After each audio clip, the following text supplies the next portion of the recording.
વ્રતની વિધિ શ્રાવણ વદ સાતમના દિવસે સૌભાગ્યવતી સ્ત્રીઓ આ વ્રત કરે છે.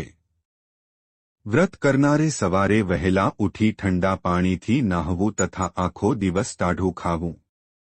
આ દિવસે ચૂલો સળગાવવો નહીં. ઘીનો દીવો કરી શીતળા માતાની વાર્તા કરવી. આ વ્રત કરવાથી ધનધાન્ય, સંતાન અને સૌભાગ્ય પ્રાપ્ત થાય છે. વ્રત કથા. એક ગામમાં દેરાણી જેઠાણી તેની સાસુ સાથે રહેતી હતી. બંને બહુઓના ઘરે દેવના દીધેલા એક દીકરા હતા. મોટી વહુ ઈર્ષાળુ હતી, જ્યારે નાની બહુ ભલી, ભોળી અને પ્રેમાળ હતી. એક વખત શ્રાવણ માસમાં રાંગણહઠનો દિવસ આવ્યો. સાસુએ નાની બહુને રાંધવા બેસાડી. નાની બહુ મધરાત સુધી રાંધતી હતી. એટલામાં ધોડિયામાં સૂતેલો છોકરો રડવા માંડ્યો. આથી બધું કામ પડતું મૂકીને વહુ છોકરાને લઈને જરા આડે પડખે થઈ અને થાકના લીધે જોતજોતામાં ઊંઘી ગઈ. ચૂલો સળગતો હતો. મધરાત પછી શીતળામાં ફરવા નીકળ્યા. તેઓ ફરતા ફરતા નાની વહુના ઘરે આવી પહોંચ્યા અને ચૂલામાં આળોટવા લાગ્યા. પણ આ શું? શીતળામાના શરીરે ઠંડક લાગવાના બદલે લાય લાગવા લાગી. તેઓ આખા શરીરે દાઝી ગયા. આથી તેણે નાની વહુને શાપ આપ્યો કે જેવું મારું શરીર બળ્યું એવું તારું પેટ બળજો. સવારે ઉઠીને વહુએ જોયું તો ચૂલો સળગતો હતો અને પડખામાં સૂતેલો છોકરો મૃતદશામાં હતો. તેનું આખું શરીર દાઝી ગયું હતું. નાની વહુ રડવા લાગી. તેને ખ્યાલ આવી ગયો કે જરૂર શીતળા માતાએ શાપ આપ્યો હશે. તે રડતી રડતી સાસુ પાસે ગઈ અને બધી વાત કરી. સાસુમાએ સાંત્વના આપતા કહ્યું કે શીતળા માતા પાસે જઈ પ્રાર્થના કર, બધું સારું થઈ જશે.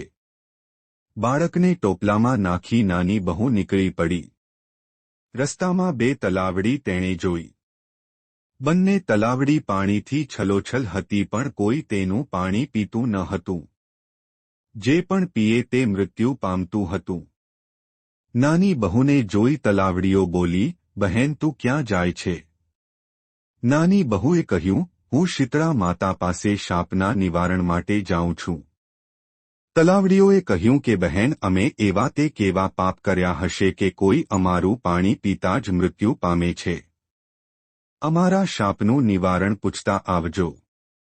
નાની વહુ ત્યાંથી આગળ વધી. રસ્તામાં તેને બે આખલા મળ્યા. તેમની ડોકમાં ઘંટીના પડ લટકતા હતા અને બંને લડતા હતા. નાની બહુને જોઈને બંને આખલાએ પૂછ્યું કે બહેન તું ક્યાં જાય છે?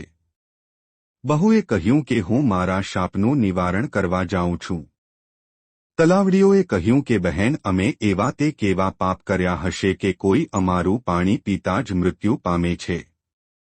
અમારા શાપનું નિવારણ પૂછતા આવજો. નાની વહુ ત્યાંથી આગળ વધી. રસ્તામાં તેને બે આખલા મળ્યા. તેમની ડોકમાં ઘંટીના પડ લટકતા હતા અને બંને લડતા હતા. નાની બહુને જોઈને બંને આખલાએ પૂછ્યું કે બહેન તું ક્યાં જાય છે? બહુએ કહ્યું કે હું મારા શાપનું નિવારણ કરવા જાઉં છું. આખલાઓ કહ્યું કે અમે એવા શું પાપ કહ્યા હશે કે અમે સદાયને માટે લડતા રહીએ છીએ, તો અમારા શાપનું નિવારણ પૂછતી આવજે. નાની બહુ આગળ વધી. થોડે દૂર તેણે જોયું તો બોરડીના ઝાડ નીચે એક ડોશીમાં પોતાના વાળને ખંજવાળતા બેઠા હતા. બહુને જોઈને ડોશીમાં બોલ્યા કે બહેન, મારા માથામાં બહુ ખંજવાળ આવે છે, જરા જોઈ આપને.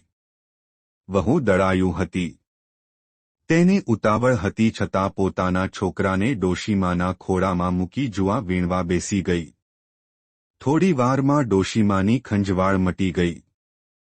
તેમણે બહુને આશીર્વાદ આપતા કહ્યું કે જેવું મારું માથું ઠર્યું એવું તારું પેટ ઠરજો. આટલું બોલતા જ ચમત્કાર થયો.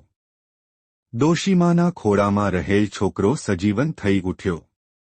બહુ આશ્ચર્ય પામી. તે જાણી ગઈ કે આ ડોશીમાં બીજું કોઈ નહીં પણ શીતળા માતા છે. આથી તે તેના પગે પડી ગઈ.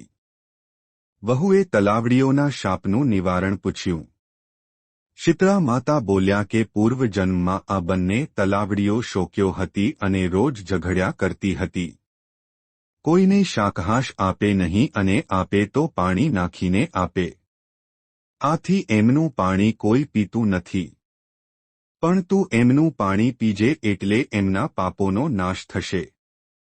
એ પછી વહુએ આખલાઓના શાપ વિશે પૂછ્યું.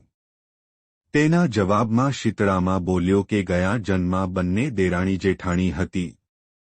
તેઓ એટલી બધી ઈર્ષાળુ હતી, કોઈને દળવા ખાંડવા દી ન હતી. આથી આ જન્મમાં બંને આખલા બન્યા છે અને એમના ગયામાં ઘંટીના પડ છે. તો આ ઘંટીના પડ છોડી નાખજે, આથી એમના પાપ દૂર થશે. નાની વહુ ખુશી થતી શીતળામાના આશીર્વાદ લઈ છોકરાને લઈ પાછી ફરી. રસ્તામાં તેને પેલા આખલા મળ્યા. વહુએ એમની ડોકેથી ઘંટીના પડ છોડી નાખ્યા. તેઓ લડતા બંધ થઈ ગયા. આગળ ચાલતા તલાવડીઓ પાસે બહુ આવી. તેના શાપના નિવારણ માટે ખોબો ભરી પાણી પીધું. પછી બધા તેનું પાણી પીવા લાગ્યા. ઘરે આવી તેણે સાસુમાને બધી વાત કરી. તેની જેઠાણીને તેની ઈર્ષા થઈ. બીજા શ્રાવણ માસમાં રાધણ છઠ આવી ત્યારે જેઠાણીને થયું કે હું પણ દેરાણી જેવું કરું. આથી મને શીતળા માતા દર્શન આપે. તે રાત્રે ચૂલો સળગતો રાખી સઈ ગઈ. મઘરાત થતાં શીતળા ફરતા ફરતા મોટી બહુના ઘરે આવ્યા અને ચૂલામાં આળોટવા લાગ્યા. આથી તેનું શરીર દાઝી ગયું. તેમણે શાપ આપ્યો કે જેવું મારું શરીર બળ્યું તેવું એનું પેટ બળજો.